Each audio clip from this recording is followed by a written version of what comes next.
Good morning, USA, and welcome to another episode of the Bernie or Bust Show. So the Bernie blackout is over. Is that true? I'm pretty sure the oligarchs are thinking of other ways to stop this man. But let's see the case as laid out by Jeet here. Bernie Sanders' campaign staff has long complained about a phenomenon they call the Bernie blackout, the tendency of the mainstream media to downplay Sanders at the expense of other candidates. In early December, campaign official Nina Turner argued on Hill TV, "I don't want to see any candidate blacked out, but certainly not a candidate that is polling in the top one or two, and certainly is in the top three of the candidates that could get the Democratic nomination. It is wrong, and the system is rigged." The Bernie blackout was real enough. Over the past year, Sanders has been the number 2 candidate in national Democratic polls more often than not, holding a steady lead over all the other candidates except Joe Biden. For a brief period, 3 months, Elizabeth Warren overtook Sanders, but her support is now receding. True enough. Hot Air, a conservative rag, says that makes the case that Elizabeth Warren is over. Well, I think so too, but let's go on here with the Bernie blackout. Despite being an impressive candidate, Sanders gets less attention than rivals who by any reasonable measure have less of a chance. Turner's claim that the system is rigged is one explanation, and then they're talking about things that Crystal Ball has talked about, the non-ideological factors. Sanders' support has been steady, lacking the roller coaster ups and downs that made Kamala Harris, Elizabeth Warren, and Pete Buttigieg more interesting candidates to cover. Sanders' support has been unusually sticky, we talked about that, which makes him boring in simple horse race terms. Also, since he's run before, he's not news in the way many of his rivals are. Whatever motivated the Bernie blackout, it's now over, with both Politico and the New York Times recently laying out the evidence that Sanders is a serious contender. It's telling that David Brock is one of the people saying that. Scary, too. And then former Barack Obama advisor Dan Pfeiffer also saying Sanders is a contender. Sanders has a chance. It makes you wonder, because you know they hate him, why are they saying this? I think maybe they're just trying to open up the cracks so that he'll get more abuse. And because anyone who is perceived as a front runner takes on hits. I think they're betting that his support will go down if he starts to get hits.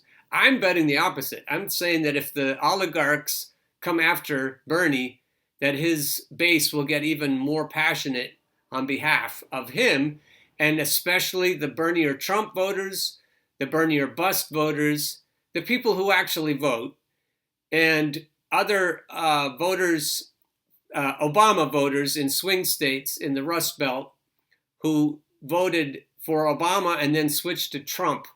These are all voters who vote in primaries. And I believe that with their firm resolve, their stickiness, there's no chance that Joe Biden or Elizabeth or Pete will have a chance. Now here is where I come in terms of what I'm trying to do with this show.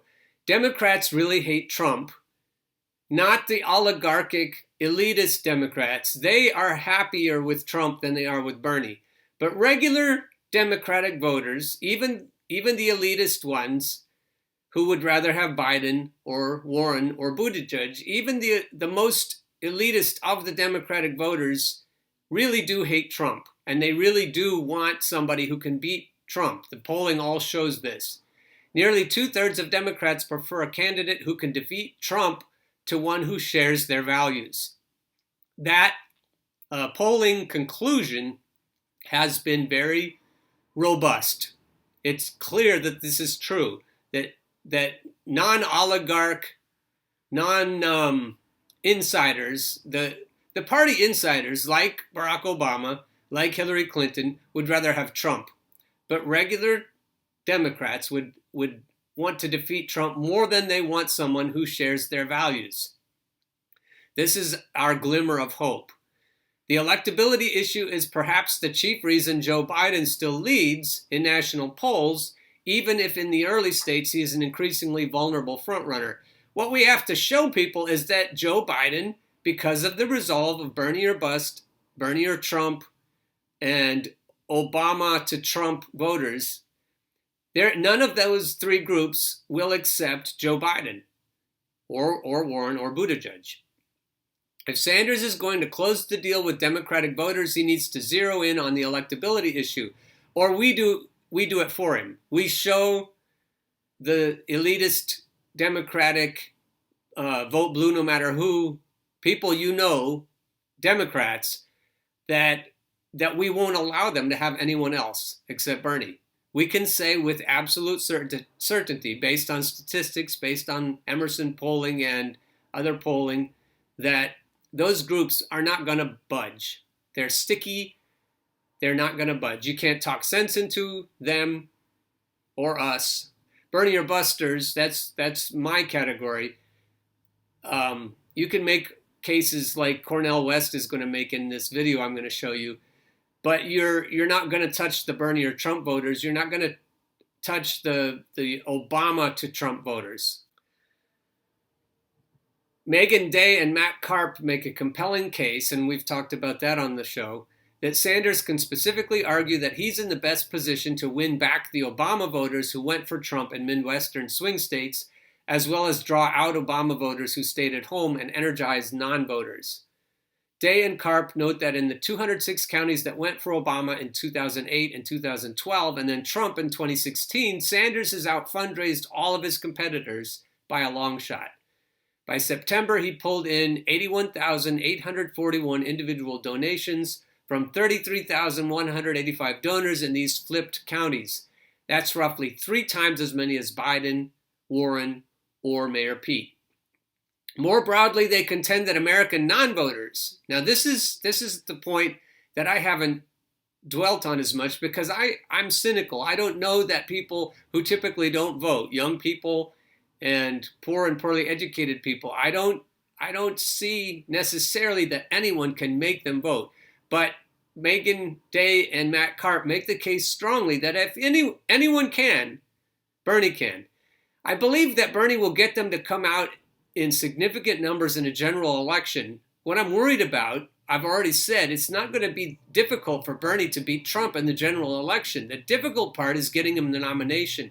So these American non-voters that Megan and Matt point out, I don't know, I'm not going to rule them out, but I'm not convinced that they'll come and vote in a primary. That's why we need to stick with the people who typically vote in primaries and make sure as many of them understand virtually, with virtual certainty, that we will not, Bernie or bust, Bernie or Trump, and Obama to Trump voters who actually have shown already that they vote in the primaries will not come around, will not give you Biden in the general, will not give you Warren in the general or Buttigieg in the general.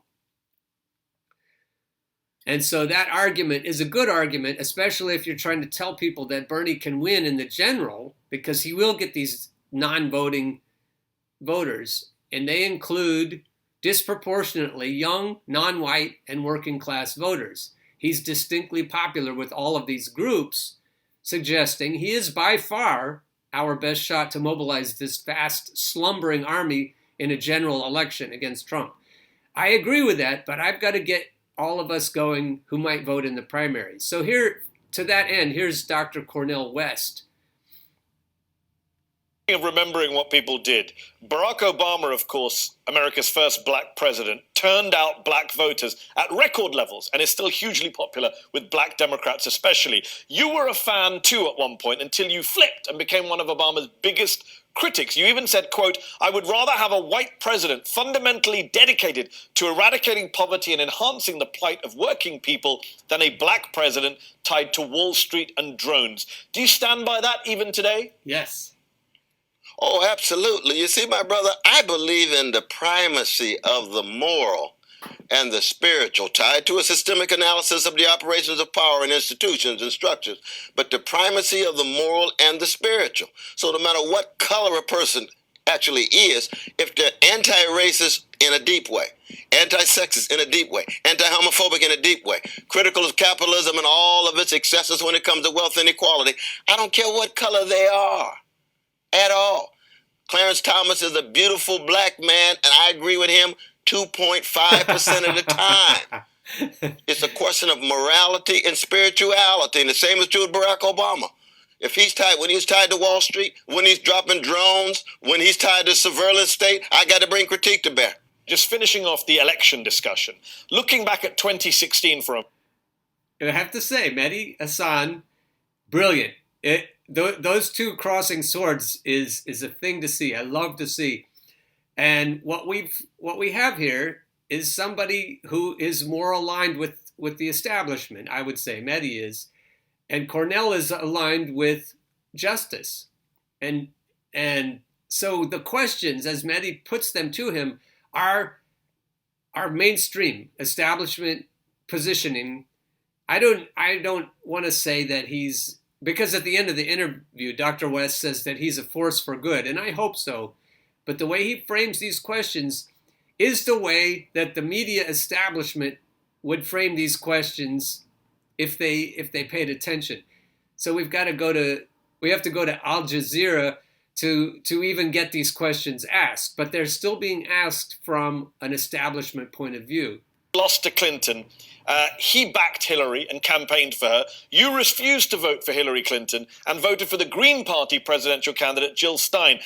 That shows Cornel West is Bernie or bust, and he still is, and here's his answer as to why he's Bernie or bust.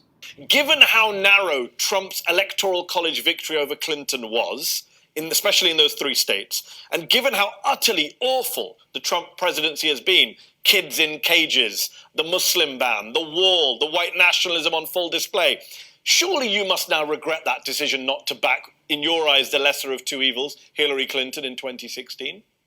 Well, I don't think that my vote would have been the one vote to push Hillary Clinton across the line. That was, sorry, Dr. West, that was not the answer.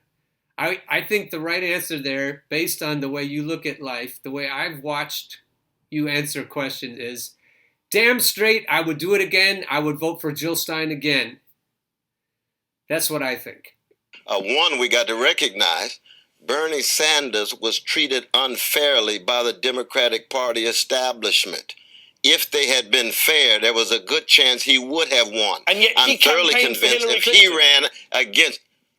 I know, because we disagreed there. We disagreed there, and that's fine. Do you stand by your disagreement? He disagreed that Bernie should have campaigned for Hillary Clinton. He disagreed that anyone in good conscience should have voted for Hillary Clinton for any reason. He didn't say it that clearly. So I apologize, Dr. West, if I'm putting words in your mouth. You put things very well, better than I do, for sure. The way you frame language is poetic and brilliant, and where your heart is the best. You're one of the most powerful heroes in my life. But I still wish that we could tell the people who are framing questions this way where to get off. Forget Bernie for a moment. Just looking back at what Trump has done.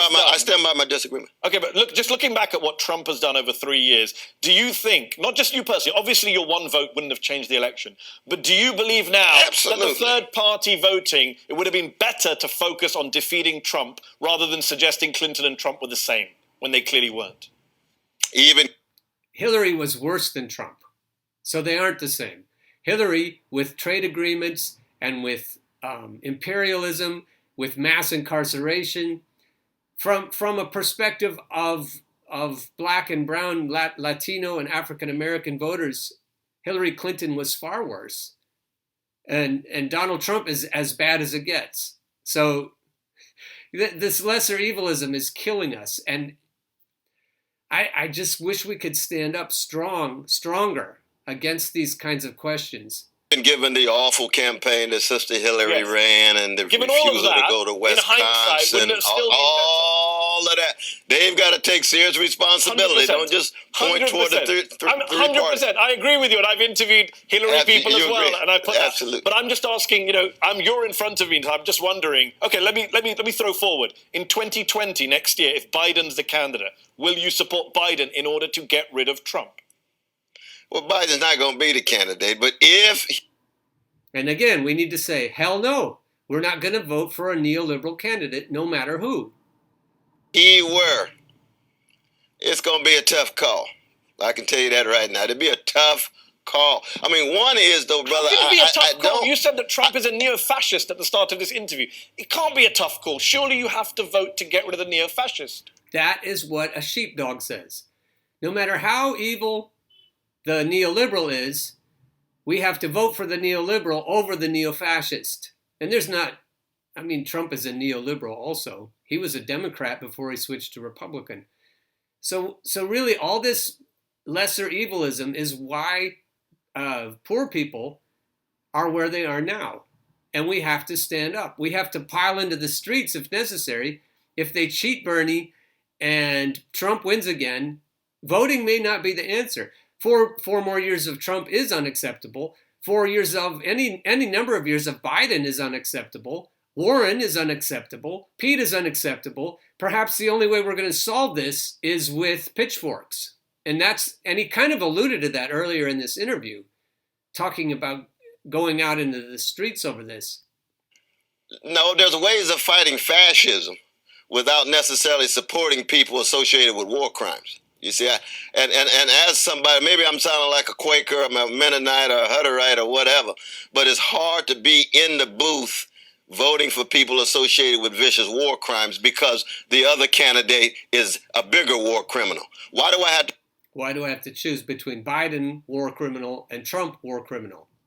To choose between two war criminals? Isn't that Why do I a have to choose principle of between two religious gangsters? faith as well? Isn't that a principle of revolutionary Christianity and Islam and Judaism, the lesser of two evils? No. No, not at all. No. Christianity is you got the lesser of two evils, then you got the cross, then you got resurrection. They don't fit within both of those, though, brother. Not at all. But let me ask you this question. If the choice is between Trump and Bloomberg, you got two gangsters, a neoliberal gangster, neo-fascist gangster. Are you going to, do we have to make a choice between those? I mean, look, I'm no fan of Michael Bloomberg, but just to pursue the analogy. I know. I mean, all this is hypothetical. All this is hypothetical. Agreed, but Bloomberg is not going to put kids in cages or ban hundreds of millions of Muslims from the United States. That's true. As bad as he is. That's true. That's true. That's why Trump's neo-fascist and he's neoliberal. He's stopping and frisking. He's supporting Wall Street. He's reinforcing wealth inequality. And he's treating Palestinians as if they are nobodies. So that the choice is a tough one. But I'm not saying I wouldn't do it, though, brother. All I'm saying is I'm not on automatic. It's not just by instinct that I'm going to vote for anybody in order not to vote for Trump. That's not. All right. So we got to say for ourselves that we have to be solid, more solid than Dr. West is here. We have to say, absolutely, under no circumstances will I ever vote for Joe Biden, Elizabeth Warren, or Pete Buttigieg. And then we've got the leverage we need to make sure they don't cheat Bernie again. Voters want change, not centrism. Here's a USA Today article, Larry Cohen. I spent last week at a series of events in eastern Iowa that we called the War Against Workers, sponsored by Our Revolution and by Labor for Bernie. We were seeking volunteers to adopt the 5,000 Our Revolution supporters in these pivot counties that had voted twice for Barack Obama and then went for Donald Trump. We met in union halls, and the industrial workers who filled those halls clearly do not believe that any old Democrat will do. Our goal in this case is mobilizing those members to caucus for Bernie Sanders in the February 3rd Iowa caucuses, but then to sustain the involvement of those voters for the Democratic nominee through the November election and beyond. So you're a sheepdogger. You're trying to get Bernie supporters to join, to Dem enter, so that you can exploit them later to get somebody else the nomination, and then to get somebody else the general election win. It's not going to happen. These swing state voters are not going to are not going to be fooled. Their lives have been ravaged and devastated by pernicious trade agreements. They're not going to do it. You're not going to sheepdog them. You're not going to sheepdog us. Those pivot counties are much like similar counties that stretch across Wisconsin, Michigan, and Pennsylvania, all states like Iowa that narrowly went for Trump in 2016. I'm in the state of Pennsylvania. It's not going to happen. And then this is the view of the sheepdoggers. Beating Donald Trump in the 2020 election isn't everything, it's the only thing. No, beating neoliberalism is just as important as beating neo-fascism, because at the end of the day, you've still got workers, you've got poor people, you've got women and minorities and college students being treated like cattle, being butchered and slaughtered and milked and shorn. And so we've got to stand up to that. So beating Donald Trump isn't the thing. If we get 4 more years of Donald Trump and people pile into the streets and have massive labor strikes and Occupy movements, that's probably better than electing Joe Biden or Elizabeth Warren. Pete doesn't have a chance.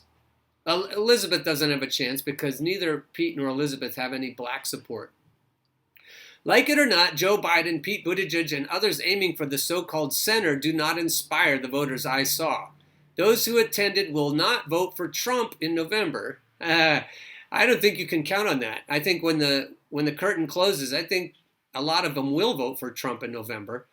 But they also will not be inspired to be active by candidates who reflect the Democratic Party's past. Their healthcare costs, even with a union, are rising every year, and trade deals backed by Democrats and Republicans alike have gutted their workplaces. The voters I spoke to at these events are fighting for change, actual change. They want an economy that puts workers first. They want clean drinking water from the tap, not water polluted by factory farms. They want a green economy that expands employment and ends new investment in fracking and pipelines that harm their communities. They want union organizing and collective bargaining rights in the public and private sectors. So that's why they'll caucus for Bernie Sanders. And you then get them to caucus for Bernie Sanders, and then you think they're Democrats. And you're gonna be woefully disappointed. They're not gonna be Democrats. 3/4 of Democratic voters are undecided on the 2020 presidential nominee. So this is showing how fluid the voters are. We don't need to go down and point by point see what this article is saying. The main point is that Democratic voters, especially the wine track voters that Crystal Ball mentions on Rising, they're just waffling around. They don't know what to do. They want to protect their privilege. They don't like grubby populism. Elitist, affluent, white voters, and they're still jumping around. The people who typically vote in primaries are undecided. And so what we need to do is get this word out any way possible that the Bernie or Trump voters, the Bernie or bust voters, the Obama to Trump voters are in no way going to vote for one of your corporate sock puppet candidates in the general election. And this word is not getting out. And it's the only surefire way to make the thing happen. The thing. We need the thing to happen, which is to get Bernie the nomination against all of the oligarch meddling. They're seeing now, I think, the oligarchs are seeing that Warren is done. She's toast. Then we've got UC Berkeley polls that show changing opinions, so people are moving around. 4 recent polls released by UC Berkeley's Institute of Governmental Studies shed light on voter preferences in the Democratic presidential primaries. The polls, conducted in late November and released in early December, showed that voters' preferences are unusually fluid. That's in California. The polls are sent out via email to state-registered voters. These 4 recent polls reflect the responses of 3,482 California voters, about half of whom are considered likely voters in California's Democratic presidential primary. So, again, we've got solid evidence that the primary voters are fluid. They don't know what to do. So we've got to make this case now because it's almost the new year. And then we've got February. It's going to be here right away. We've got to show these fluid voters that they can't have anybody but Bernie. Get on board the Bernie or bust train. Come get on board the Bernie or bust train. Once you hear that clickety-clack, there ain't no time for turning back. Go get on board